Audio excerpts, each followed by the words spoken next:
Well, this is Baruch. I'm back here at the Tikkun Elevator Kollel, and we're going to be learning Likutei Maharan.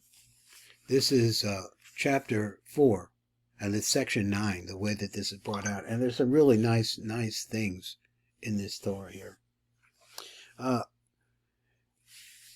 If you imagine your body, and you imagine it as a non-corporeal, a non-physical being, only with light running through it, then you would find that there are 3 lines in the body.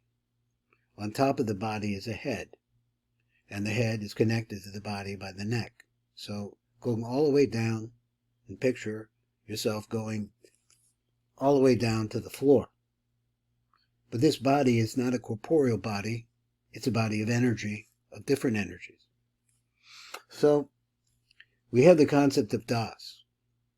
Now in Kabbalah, and the Rebbe gives us the ability to be able to use our body to try to picture how the energies of the Ein Sof Baruch Hu come to us. They come through like the form of a body, but it's a template in spirituality that ultimately becomes physical. Your Das is located in the neck. It's a connection between the right lobe of the brain, which would be, in this case, called Chachma, and the left lobe of the brain, which would be called Bina. And it pools between the two of them. And in it is a tremendous power. It's called Das. Das has an extension. It's called the Ataras of Yesod of Ima. The Das has an extension which goes down to the chest, the Zer Anpin, of the male force. Now this Das is the first stop and the main stop on the elevator, the Tikkun elevator, which I mentioned in yesterday's shir. Because the idea is to bring everything from down below, that is our corporeality and all the problems we face, to a higher level of awareness. That begins at Das. Das is then the middle line. It is the elevator to the higher worlds of Chochmah and Bina. So let's take a look at what the Rebbe says like this.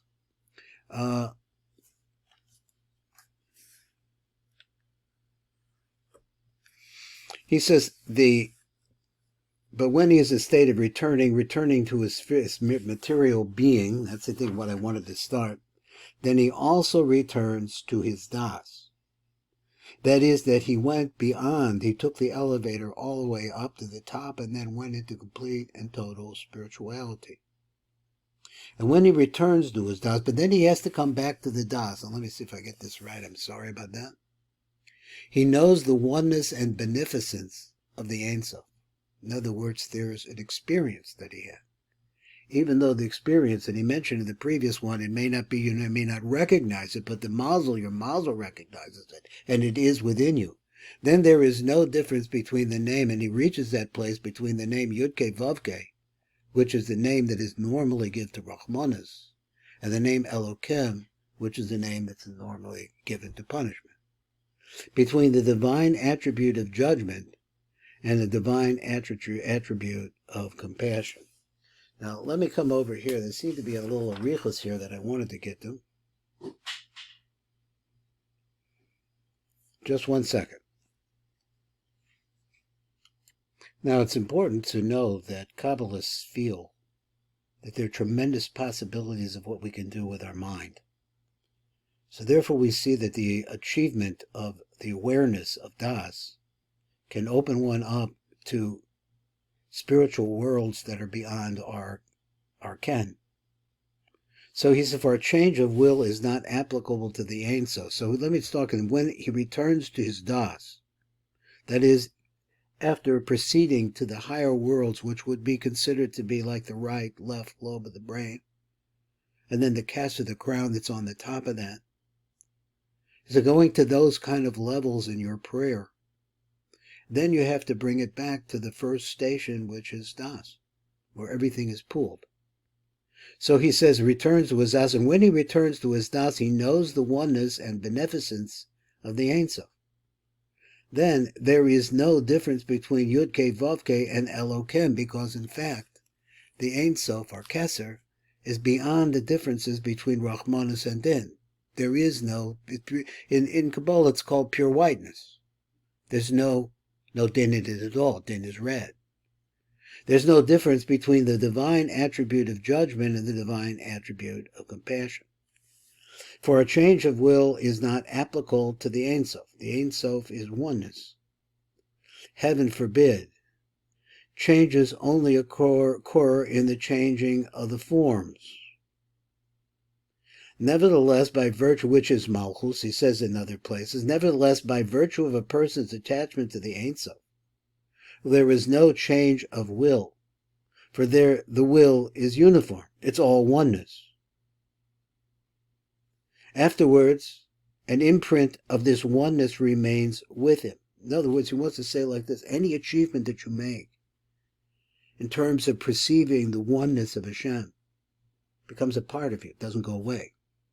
Then later, when he's in a state of returning, they're coming right back into, you got to go to work, or you have to take care of things at the house. This imprint illuminates his dots, and now it adds light into his awareness, so that he knows that all is good and all is one, because he has been beyond that state.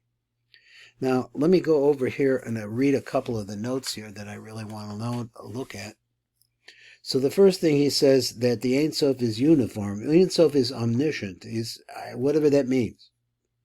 With his infinite knowledge and awareness, he knows all that ever was, ever will be, and so on and so forth.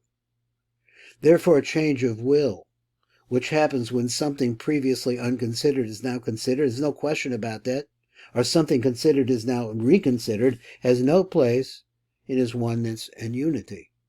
This oneness is an aspect of nothing. The Holy One's will is thus ultimately simple and uniform. Now he has this word imprint, which in Hebrew is the word reshimo. And this is an important idea in Kabbalah, that every piece of learning that one does in Kabbalah never leaves him, even though his consciousness may be somewhere else far away.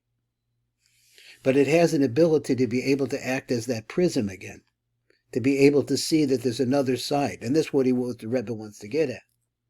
The Kabbalistic concept of imprint, which is called reshimo in Aramaic, refers to which he calls it imprint. Okay, it's an impression, but it's also a leftover impression. Refers to a sensed impression left by an act or an attainment, whether in holiness or the opposite.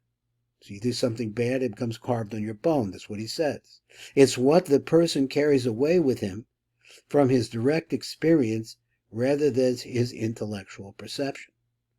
The Kabbalists add that the difference between an imprint of holiness and one left by impurity is that a holy reshimo can never be destroyed, whereas an impure reshimo can be eradicated. And Rebbe Nachman gave us the idea of confession. Rebbe Nachman illustrated this idea, explaining that the sin leaves an imprint upon one's bones, and that this imprint is in the form of a negative letter combination. This can be purged through confession. So understand again, the light shines through letters. All the light, and this is a way to understand this. So we just went through Das, which is the first step, or the highest step on the Tikkun elevator, because after that there's no physicality. After that goes to Bina, which is beyond physicality, and Chochmah, which is inside of her, or what they call Panimi to her, which means even higher level. And then besides that, this is generated from the beard of Eric Onpen, and which is Kesser, and so on and so forth. So this all ties together, but once one begins to rise to that level, then it comes back, all that's left for the person is this reshimo. In our context, the reshimo that remains when the das of a person who's been nullified in Ein Sof returns to normal consciousness. This is a sense of God's unity and the uniformity of his will. The import of this oneness of will is that at their essence, God's judgment and compassion are the same. In other words, that element or that energy which would lead to punishment, or that level which leads to obvious love or giving, kindness, in the end are the same, because it's a big picture. The Holy One does not start out with a will for judgment and desire to punish, and after some new information, change his will to one of compassion, a desire to reward. Rather, from the very beginning, and this is the secret the Rebbe wants to teach us, rather, from the very beginning, all is good and all is one, entirely. Who is good and who is beneficent? The comprehension of which is called complete awareness. In other words, you understand what good and bad is at a higher level, where they begin, of foretaste of the world to come. And this, therefore, is a taste of the world to come, because in the world beyond Daat, everything is good.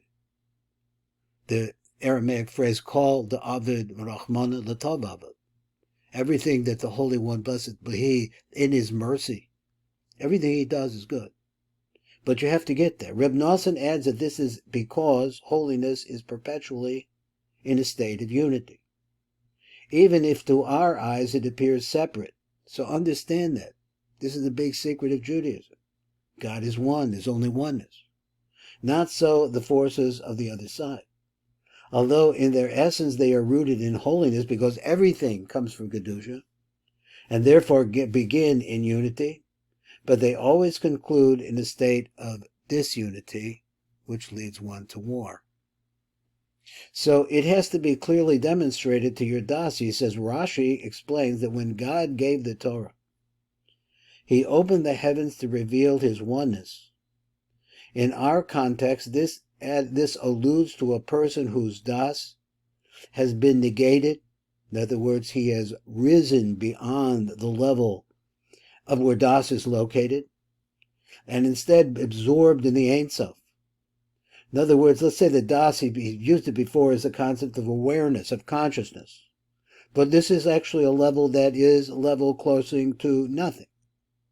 Afterwards, after his das is returned to consciousness, which means his conscious mind, which means his sense of physical being, he knows clearly he has a complete awareness. He knows now what complete awareness is, because the oneness of Yud-Kei Vav-Kei is the same as the Elokim, which is the compassion versus the din, has been demonstrated to his das. Now,